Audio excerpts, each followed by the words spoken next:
ఉత్తమ దర్శకులుగా క్రాంతి కుమార్ గారికి, ఉత్తమ గాయనిగా చిత్ర గారికి నంది బహుమతుల్ని తెచ్చిపెట్టిన ఉత్తమ కథా చిత్రం సీతారామయ్య గారి మనవరాలు.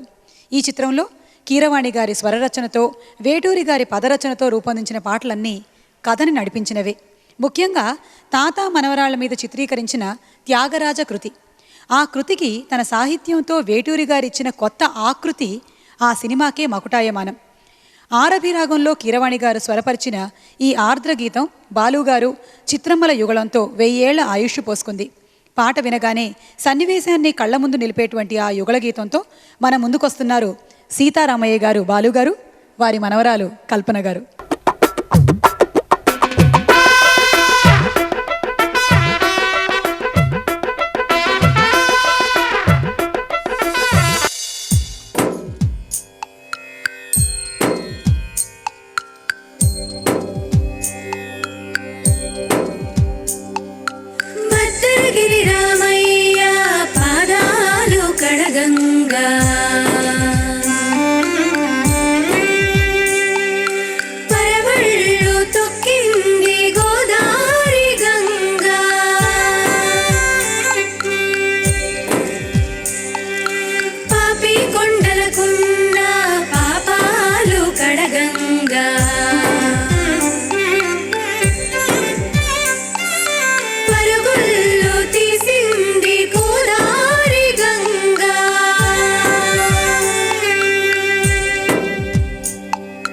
సమయానికి తగు పాట పాడిని, సమయానికి తగు పాట పాడిని.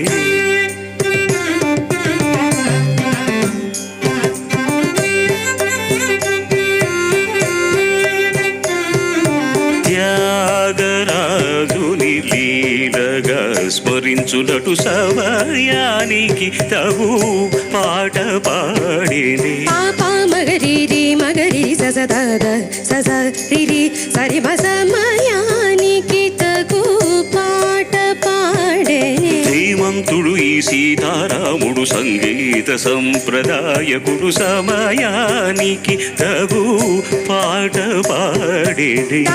పద పద పమ మగరి రి పమ ప సరి సమయానికి తగు పాట పాడే. రాధా పలుకరాయని కుమారునే ఇలా పిలువగనోచని వాడు, సమయానికి తగు పాట పాడేది. మగరి రి స మగరి రి సదా పమ పద సరి సరి సద మగరి రి సమయానికి తగు పాట పాడేనే. చిలిపిగ సదా కన్న బిడ్డవలె ముద్దు తీర్చు చిలకంటి మనవరాలు, సరాగలయన తెల్చి సుతుండు సనుదెంచునంచు ఆడిపాడు శుభ సమయానికి తగు పాట పాడేది. సద్భక్తుల నడతలిట్లని అమరికగా నా పూజకు నేనే అలుకవద్దనే. విముఖులతో చేరబోకుమనే వెతకలిగిన తాడు కొమ్మనినే. తమశమాది సుఖదాయకుడగు శ్రీ త్యాగరాజనుదుడు చంతరా కనెసా.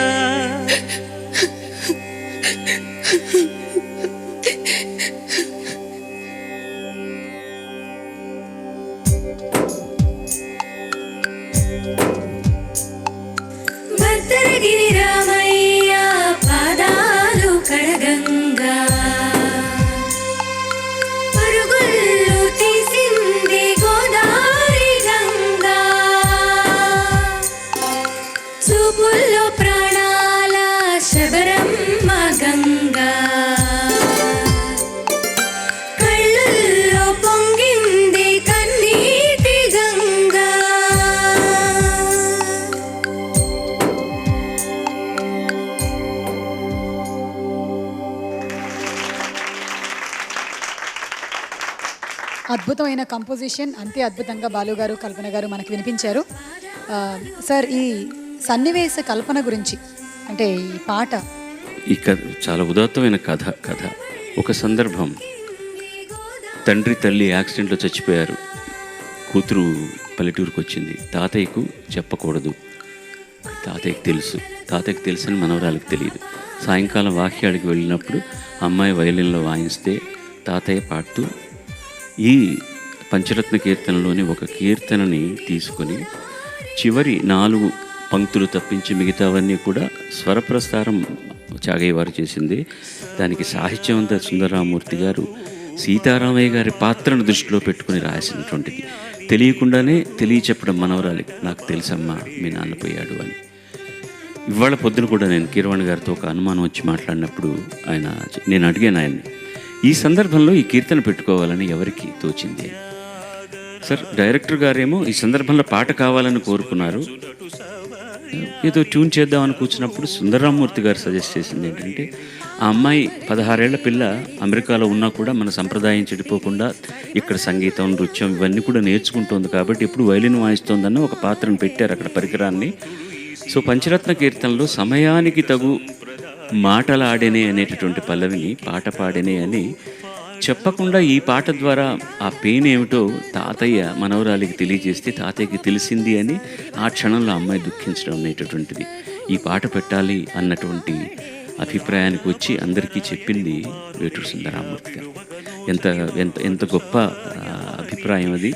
ఆ పాట నిజంగా ఎంత బాగా వచ్చిందో, కుదిరిందో, ఆయన రాసింది కూడా. ఎందుకంటే చాగయ్య వారు చిట్టస్వరం, స్వరానికి తగిన సాహిత్యాన్ని, సద్భక్తుడంటే ఎలా ఉండాలి అని రాస్తే, ఈయన ధీమంతుడు, ఈ సీతారాముడు సంగీత సంప్రదాయకుడు, సమయానికి తగు పాట పాడింది. చివరికి అది చిలిపిగా సదా రారా పలుకరాయని కుమారుని ఇలా పిలువగా నోచనివాడు. అప్పుడు అమ్మాయికి చిన్న అనుమానం వస్తుందన్నమాట. పిలువగా నోచనివాడంటే నాన్న లేడని తెలిసిపోయిందా అని. తర్వాత చిలిపిక సదా కన్నబిడ్డవలే ముద్దు తీర్చు చిలకంటి మనవరాలు, సరాగ లయల తేల్చి సుతుండు చనుదెంచు నంచు ఆడిపాడు శుభవేళ, సమయానికి తగు పాట పాడని రాలేదని. అక్కడి నుంచి సద్భక్తుల నడతలు ఎట్లా ఉండాలని ఆయన రాసిందే పెట్టారు. గొప్ప సాహిత్యం, గొప్ప పాట. తెలుగు జాతి రుణపడి ఉంటుంది సుందరరామూర్తి గారికి. ఈ సందర్భంలో ఈ పాట పెట్టాలన్న ఒక అభిప్రాయాన్ని సూచించినందుకు చిత్రగారితో కలిసి నేను పాడాను. నాకు సంప్రదాయ సంగీతం రాదు, అందుకని ఇలాంటి పాట పాడుతున్నప్పుడు చాలా భయంగా ఉంటుంది. ఒళ్ళు దగ్గర పెట్టుకోవాలి. పక్కన థియరీ తెలిసినటువంటి చిరంజీవి, సౌభాగ్యవతి, కల్పన అలవోకగా స్వరాలు పాడుతుంటే, ఇక్కడేమో ఆ స్వరాలు ఎలా ఉంటాయో అదే స్థాయిలోనే సాహిత్యం ఉండాలి. నేను అధిక ప్రసంగం చేయడానికి లేదు, తక్కువ ప్రసంగం చేయడానికి లేదు. అదే కష్టమైన పని అన్నమాట. ఏదో నాకు తోచింది నేను చేశాను, నాకు తెలిసింది నేను పాడాను. Thank you so much. Thank you sir. Thank you Kalpana, and thanks to our singers.